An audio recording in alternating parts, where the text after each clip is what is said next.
right, first test we have our standard buffer spring.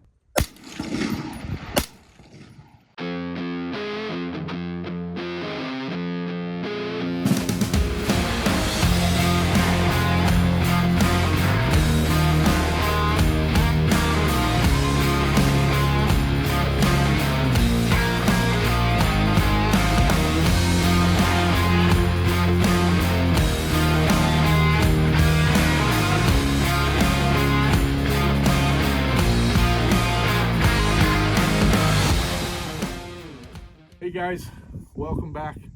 Scott from Spade Composites. Today I got one of our 243s we built. Of course, our Spade Composites carbon barrel, 15-inch rail.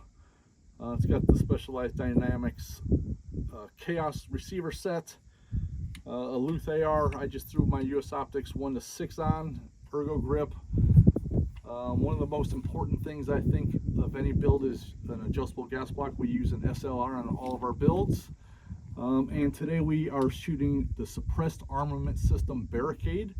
The reason why I'm shooting this suppressor instead of any of my others, this one has the most back pressure, so it'll emulate most of your guys' cans out there. I also shoot a Hushworks, but that doesn't have very much back pressure at all, so I wanted to make sure we had a can that had the back pressure. So going to the ammo, first thing I'm going to shoot is the Winchester 58 grain Varmint X, and then we have 80 grain Federal, and then 90 grain ELD-X, and then the last one is 75 grain Superformance. It's their Varmint. This one's going to be super hot. We have a standard buffer, we have our 5-ounce heavy buffer, we have a JP silent capture spring with the heavy spring, and then we have the Kyn-shot 5004 HP that we designed with Kyn-shot. And on top of that, we have a standard mil-spec carbine buffer spring. And then we also have our orange Springco heavy buffer spring. And we're going to see with each one of these buffers which one does the best. And then we'll report back to you guys. All right, first test we have our standard buffer spring with the Federal 80 grain. I'm going to fire 2 rounds, see where it ejects, and then look at the brass. And then I'll go the next ammo, then we'll change springs and do it all over again.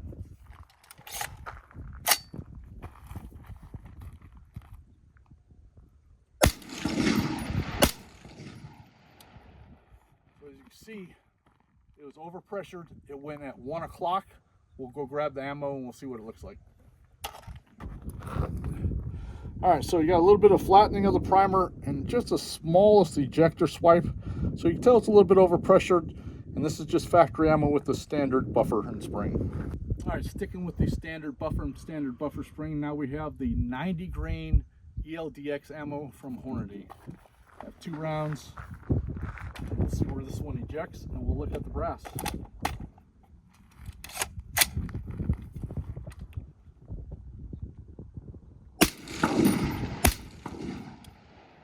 All right, as if you didn't see on the video, these also shot forward about 1 o'clock. As you can see, there's a little bit of an ejector swipe on one. The primers aren't as flat as the last ones, but a little bit of pressure definitely can cure that with an adjustable gas block. We'll go on to the next ammo. All right, Superformance, it functioned, but it shot it out about 12:30, a little bit more forward than the last 2 ammos, but it actually ejected about 3 feet further than the other 2. As you can see up top here, there's a pretty big ejector mark. Flattened primers, you know, being dirty is just nature of the beast with suppressors, especially ones with a lot of back pressure. So we shot all 3 ammos.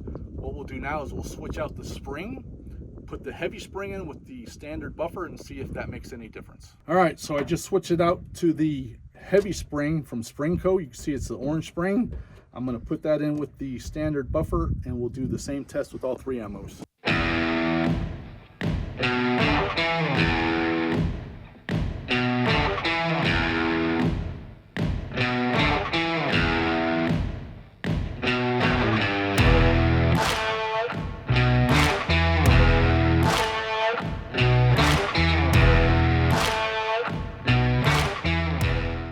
All right, 80 grain Federal with the heavy spring standard buffer.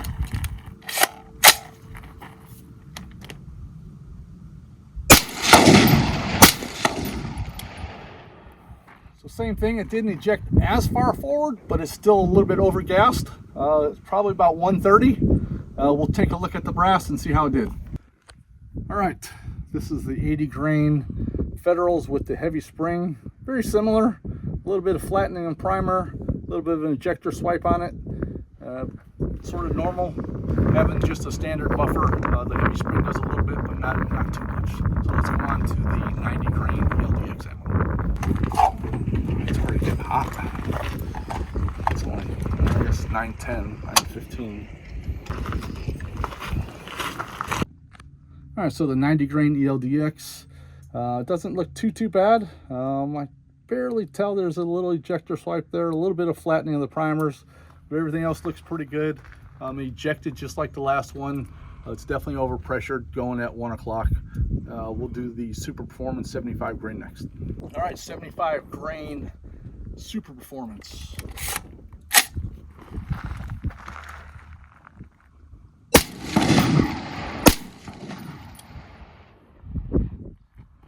So that one ejected, same thing, 1 o'clock. Not as bad as before. Last time it was about 12:30. This was about 1:30. And it didn't eject quite as far as the last time. And we'll go check out the brass.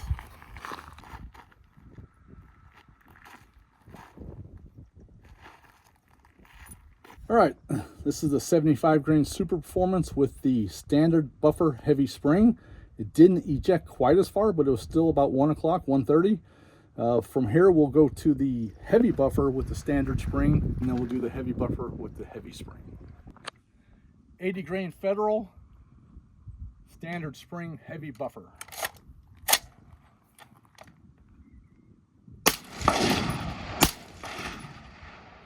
So that time, we ejected about 2 o'clock. As you can see, our ejection pattern's getting a little bit better with the 5-ounce buffer instead of the 3.7-ounce buffer. So I'll explain later about the mass, how that helps you with your cyclic rate and curing that chamber pressure. All right, this is the 80 grain with the heavy buffer standard spring. As you can see, I don't see really any ejector swipe, but the primers are getting a little flat around the edges. The ejection pattern was much better, but not optimal yet. So we'll see what the other ammo does, and then we'll switch to the heavy spring, heavy buffer. 90 grain ELD-X, standard buffer spring, heavy buffer.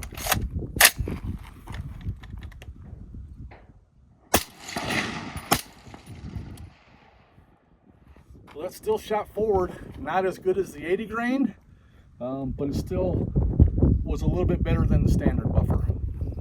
So this is the 90 grain ELD-X. I don't see any ejector swipe. Still a little bit flattening of the primers. It's got some pretty deep firing pin indentions. Still rocked it forward a little bit, probably at 130. A little bit better than the standard buffer. We'll try the Superformance next, and then we'll go to the heavy buffer, heavy spring. 75 grain Superformance. Standard buffer spring, heavy buffer.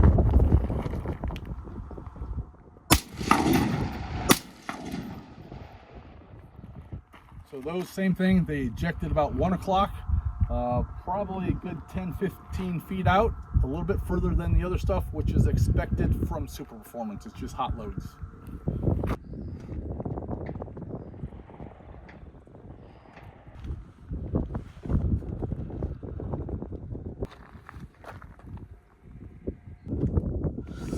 So this is a 75 grain Superformance. As expected, it just shot out a little bit further. It ejected at 1, but it ejected 10 to 15 feet, where all the other ones are about 6 feet. There is no ejector swipe on it. It is starting to do a little bit of cratering on the primer, but not too bad. 80 grain Federal, heavy buffer, heavy spring. I could definitely tell when you're pulling it back, the spring tension is a lot tougher than the standard spring. Here we go.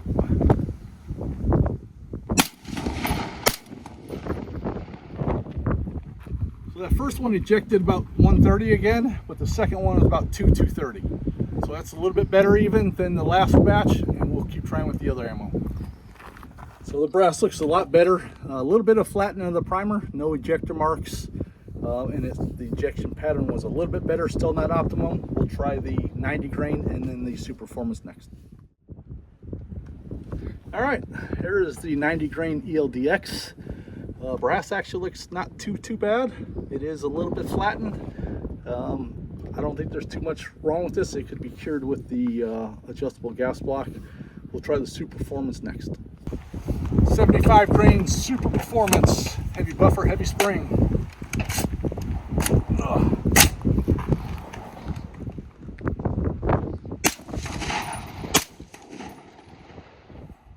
Same thing, forward, very far, but only about 2 o'clock this time.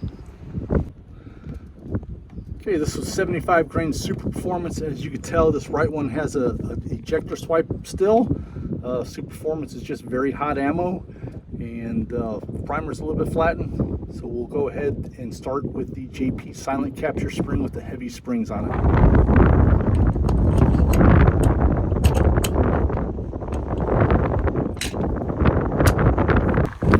80 grain Federal JP silent capture spring with the heavy springs.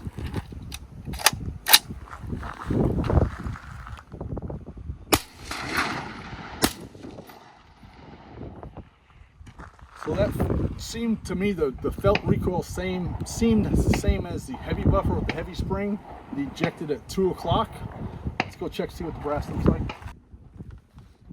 All right, so this is with the JP silent capture spring with the 80 grain Federal ammo. Couldn't really tell the difference between that and the heavy buffer and heavy spring. It is a little bit flattening of the primer, but there is no ejector swipe. So it wasn't too bad, but I can't tell the difference between the two with the heavy buffer and heavy spring. 90 grain ELD-X, JP silent capture spring with heavy springs.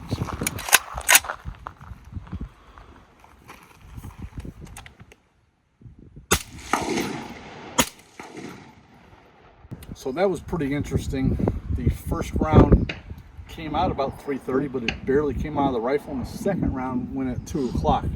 Very inconsistent. I'm going to try that again just to see if it was maybe the heat of the chamber or what it was, but that was very inconsistent. I want to see if that is again.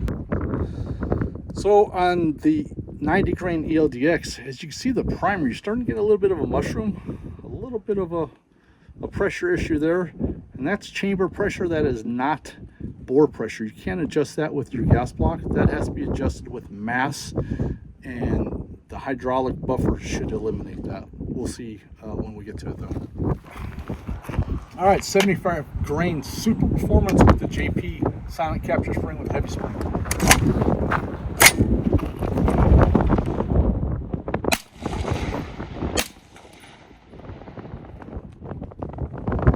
I don't know if you can tell on the camera again, one ejected about 10 feet out, and the other one ejected about 6 feet out, both of them about 1 o'clock. So again, JP is a great company, but the inconsistencies of the ejection pattern has been a little concern on one of these. It doesn't have that spacer at the bottom that a lot of people put in.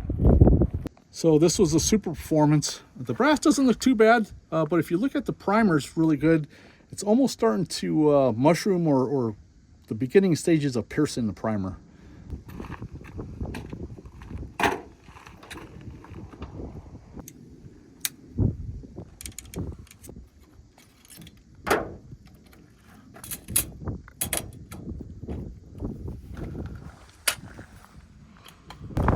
We got the 90 grain Federal hydraulic buffer standard spring.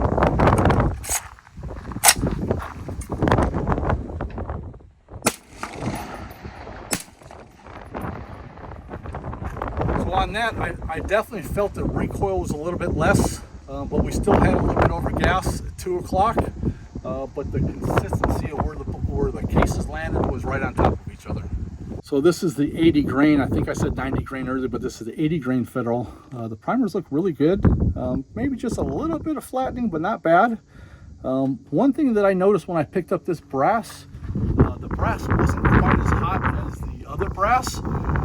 Maybe because the hydraulic buffer is keeping that locked second, but I could hold them. I just picked them up off the ground. I could hold them without burning my hands like I did previously. So we'll see what the other ones do too. All right, 90 grain ELD-X hydraulic buffered standard spring.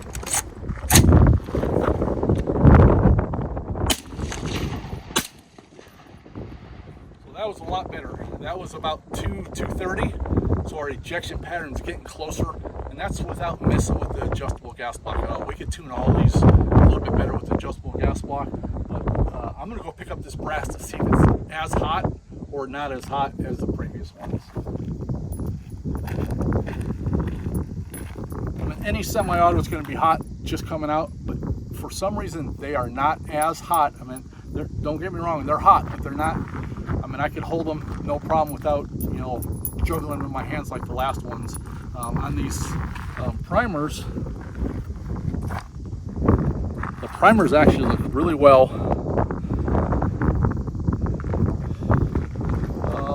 If anything, maybe a little bit of flattening, but no piercing. Good firing pin extrusion, no ejector swipes. We'll try the Superformance and we'll switch the spring to the heavy spring. All right, 75 grain Superformance. I expect these to go out a little bit further. Hopefully they'll be in the 230 range.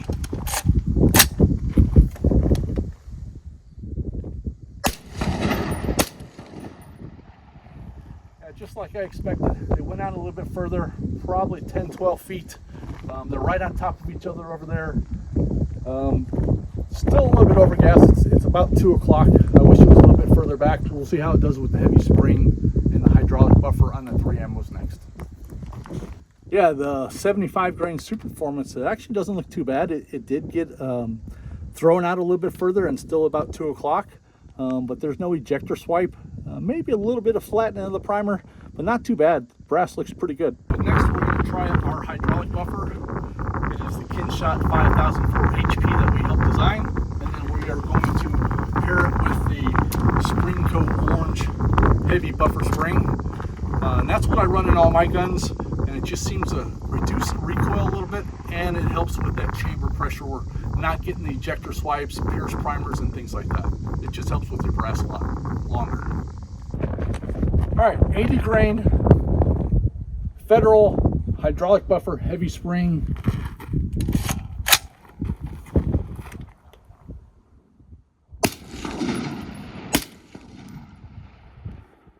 Those were almost at 3 o'clock.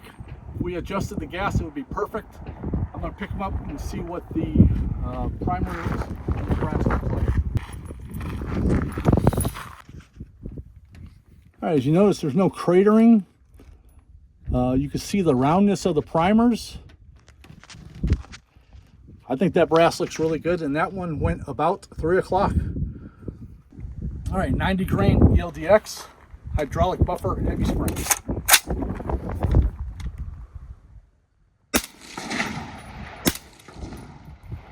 Those were almost perfect. One went 3:30, one went 3 o'clock. Really good ejection pattern. We'll try the 75 grain Superformance next, but we'll look at the brass first. All right, so this was the 90 grain ELD-X, the Precision Hunter from Hornady, with the hydraulic buffer and heavy spring. It ejected almost perfectly. The first one went 3:30, the other one went about 3 o'clock. As you can see on the brass, there's no ejector swipes. The primers aren't flat, and there's no piercing of the primers or mushrooming of the primers. So the hydraulic buffer really shines when you shoot suppressed. All right, this is the last one. This is a 75 grain Superformance with a hydraulic buffer heavy spring. This is $150 worth of ammo coming out here in the desert. It is about 110 degrees and it is pretty windy. So this will be our last one. We'll talk about it after we pick up the brass, and then we'll go back to the shop and we'll do a recap of it all, and I'll explain a little bit between the bore pressure and the chamber pressure to you guys.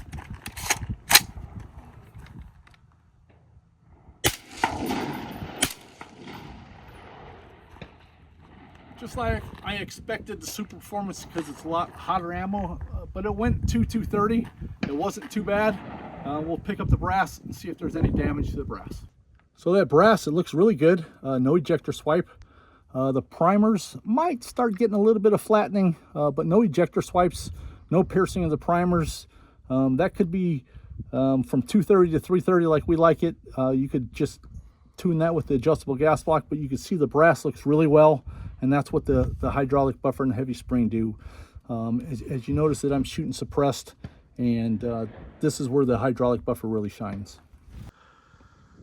All right, so that's 243 that we built. It's got the US optics on top.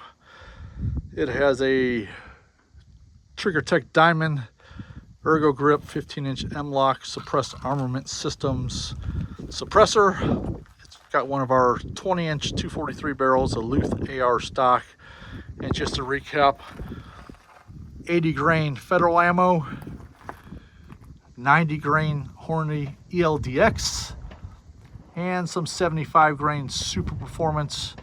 The hydraulic buffer is still in the rifle. Here is a standard 3.7 ounce buffer, a 5.0 ounce tungsten buffer, the JP silent capture spring with the heavy spring, and that spring is just the standard 308 carbine buffer spring. So we'll go to the shop, we'll recap and talk a little bit more about this test. Hey folks, welcome back. Scott from Spade Composites. I know when you're running an AR-10 and you have overpressured issues, it's very frustrating. There's three variables that can make them cycle reliably: gas, mass, and spring tension. We'll talk about all three of those. Chamber pressure and bore pressure, they're two different things. One's happening in your chamber, one's happening in your barrel. They're both generated by the same source, but they're totally different. Chamber pressure is the pressure inside your chamber, and bore pressure is after it leaves your chamber when the bullet's going down the bore. There's ways to control each one of them. So your bore pressure, usually when your brass isn't beat up or you're not blowing primers or having any type of pierced primers and it's just going forward, you can control that with your gas block. Most of the gas blocks that we use are the SLR gas blocks.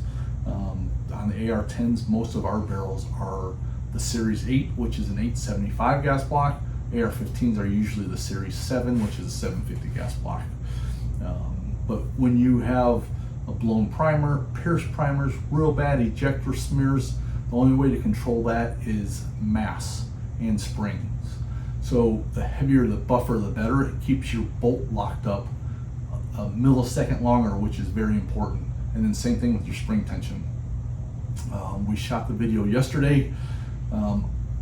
After I get done talking, we'll roll into that test and show you guys the difference between a standard buffer, a heavy buffer, a JP silent capture spring, and our hydraulic buffer. And then with the standard buffers, we also use a standard buffer spring and a heavy duty buffer spring from Springco. It's the orange one. The ejection pattern that you're looking for is about 3 o'clock, 3:30 is the optimal pattern. Some people say 4 o'clock. So anywhere between that 3 and 4 o'clock range, if your barrel is 12 o'clock, you want your ejection pattern to be straight sideways or just a hair back. Anytime it throws it forward, 1 o'clock, 2 o'clock, you have too much gas. And then you always have to look at your brass. If the brass is fine, there's no flattening of the primers, there's no punctured primers, there's no blown primers, there's no ejector smears. You'll see a little half moon on your brass. If there's none of that and it's just thrown forward, you can control that with your gas block. A lot of times that will be the case. But if you start having that ejector smear, which is usually the first thing that you see on your brass, or flattened primers, you need to add some mass into that. So you can do that with the heavier buffer, the hydraulic buffer, even the JP silent capture spring.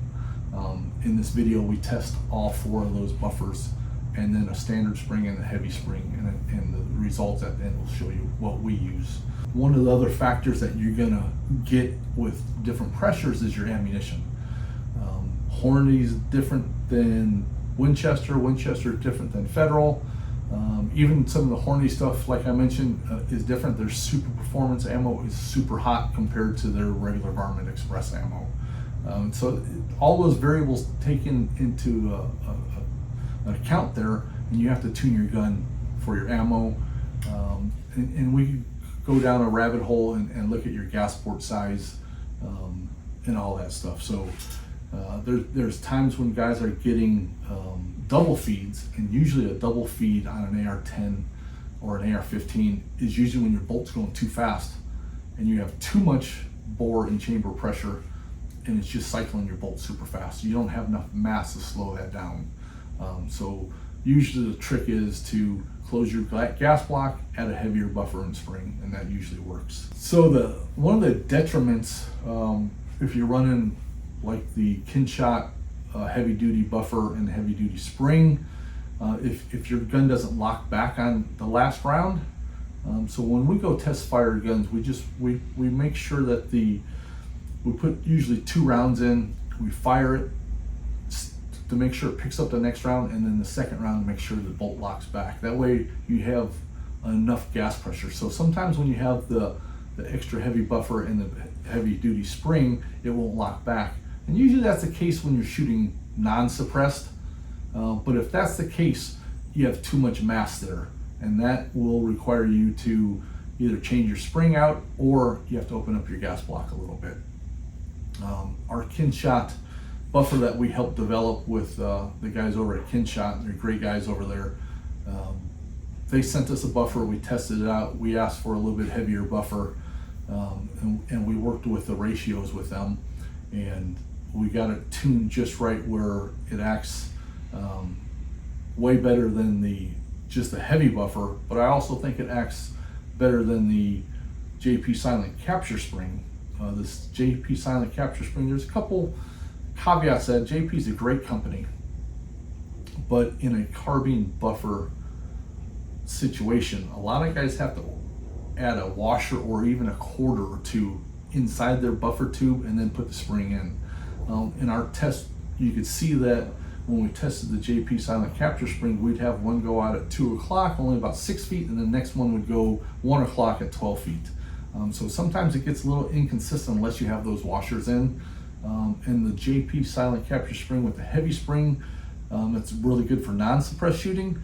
But if you want to shoot suppressed, to get to the level of the Kyn-shot buffer, you have to add their tungsten weights, and then that's almost twice the cost. So that's the only downside to the JP. Again, they're a great company. They make great products. Their products are really good. I would say on the top level of most of the products in the AR market. All right, so in conclusion, what we found with the hydraulic buffer is it has just enough mass with the extra heavy spring when you shoot suppressed. Yesterday I used my suppressed armament system suppressor just because it has a lot of back pressure compared to my Hushworks.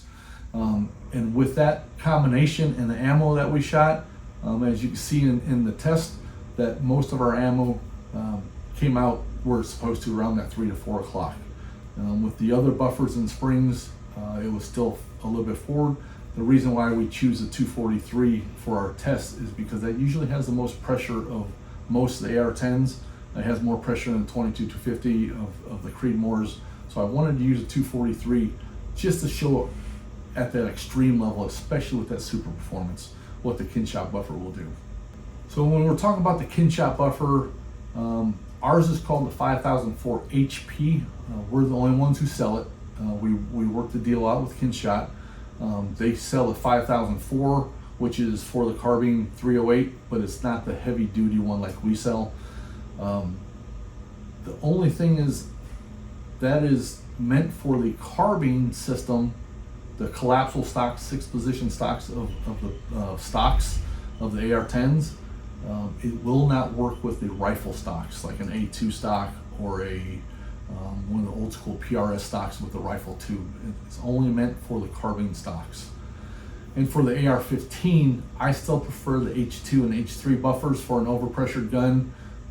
Springco also sells a spring, a heavy duty spring, and we use it in some of our, like I run a 22 GT in the AR-15.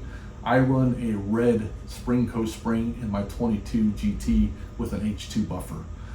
So just be aware that the AR-10 buffers and AR-15 buffers are not compatible, and the rifle length and the carbine length ones are not compatible.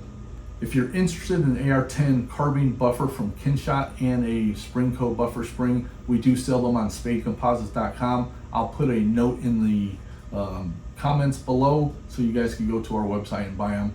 And if you guys have any questions about overpressure, which buffer to use, where your gun's ejecting, feel free to shoot me a PM or an email. A lot of times we don't get phone calls in the office. We're in a big block building and the phone doesn't ring half the time. So a PM or an email works best for us. So thank you so much for watching. Hope you enjoyed it and have a great day.